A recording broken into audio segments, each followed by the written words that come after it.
Who wants to make a deal? According to Chris Haynes, the Lakers and the Nets are working on a trade for Kyrie Irving and Russell Westbrook. Meanwhile, we're still on hold waiting for a trade for Kevin Durant, the two-time Finals MVP. Broke his silence today via Twitter. It's the first time we've heard from him since he reportedly requested a trade from the Nets. This is what KD had to say, quote, "The ones who were locked in that gym with me know what it is. They know what I'm about. If you haven't been in there with me, ask around." Nets will send out some more salary in the deal. So it seems like one of the sticking points, according to our Chris Haynes, is the inclusion from Brooklyn of Joe Harris or Seth Curry. It seems like the Lakers would prefer to get Seth Curry back. He's on an expiring contract. Joe Harris, who's coming off ankle surgery, has 2 years left on his deal. So that is the dance. And you see some of the options there. In addition to Russell Westbrook, the Nets could receive Talen Horton-Tucker or Kendrick Nunn. That works, as well as draft picks, swaps, things like that. So these teams will go back and forth. GA, we were talking about this before the show. It seems like outside of the Lakers and Nets, there's probably a limited market for Westbrook and Kyrie. So I'll be interested to see if these two teams are able to work out a deal. Yeah.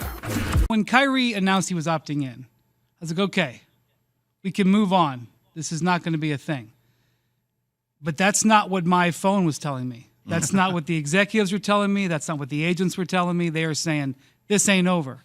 Because the Nets made it clear to everybody that they did not want the status quo. If nothing else changed, that they were not going to be happy, and they weren't sure that this satisfied that situation.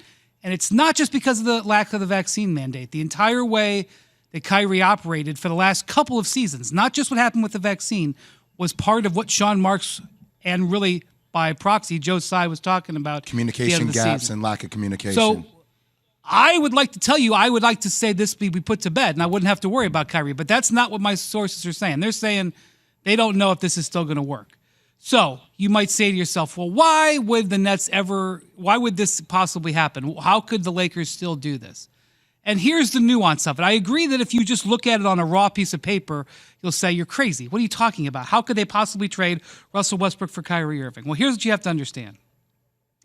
In that hypothetical trade, the Lakers would save approximately $30 million. That's right. They would potentially move from having Russell Westbrook to having Kyrie Irving and save $30 million. How the heck could they save $30 million? You must be out of your mind, Brian. What are you possibly talking about? Well, Kyrie Irving makes $11 million less than Russell Westbrook. So that's straight cash. Straight cash. And then you look at the fact that the Lakers are probably going to be in the luxury tax. Mm-hmm. And when you factor in the tax money savings, you could massively upgrade your talent by saving $30 million. Does that sound like a good deal? Sounds like a great deal. Okay, does it sound like a deal that you might be willing to throw in a draft pick or two? A 2027 draft pick? Yeah, I'll throw that in. And maybe we can and maybe negotiate. another one, yes. Okay. Yes. So now from the Nets end, well, why would the Nets do it? Why would the Nets take Russell Westbrook back? Because he's an obvious downgrade and he's more expensive. Why would the Nets possibly do that? Well, this is where we have the unknown. Where is Kevin Durant on the current situation? I don't have an answer for you. Is Kevin Durant, is he okay with going forward with Kyrie Irving?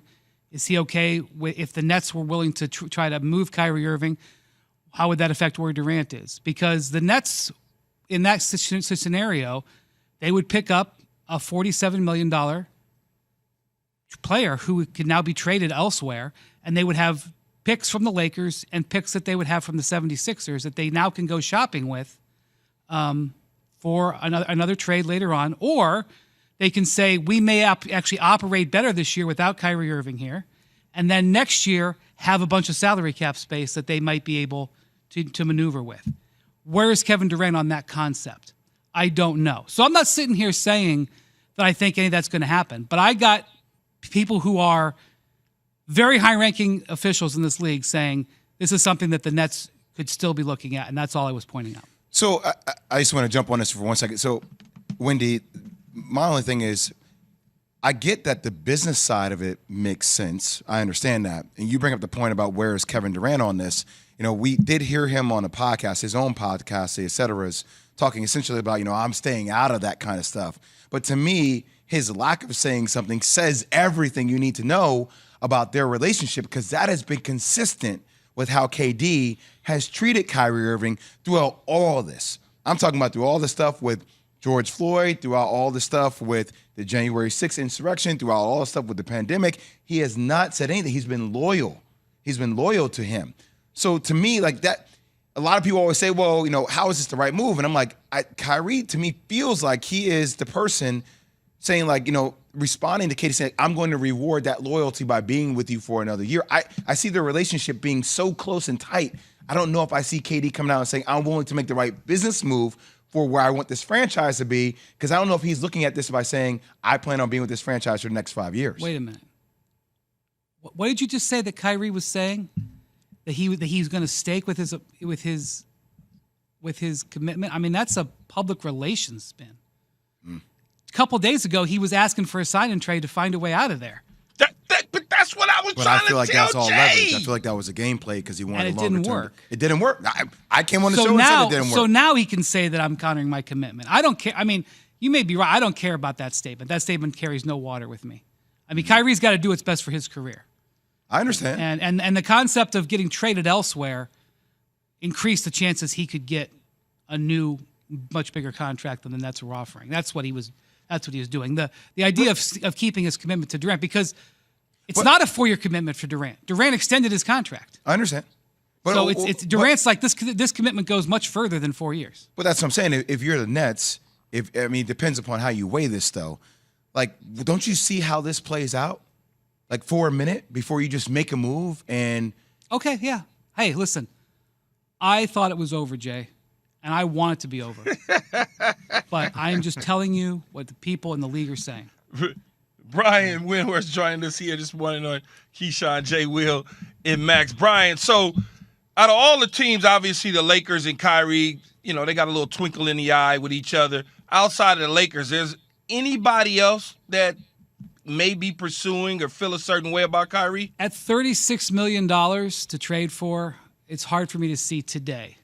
I think if Kyrie had opted out of his contract and was available for either the $6 million taxpayer mid-level or was available for the $10 million full mid-level, which some teams have, I think there's a lot of teams interested in Kyrie on a short deal, massively undervalued. So, like, when you hear about teams that were interested in Kyrie, if he opted out, I would say there'd be a handful.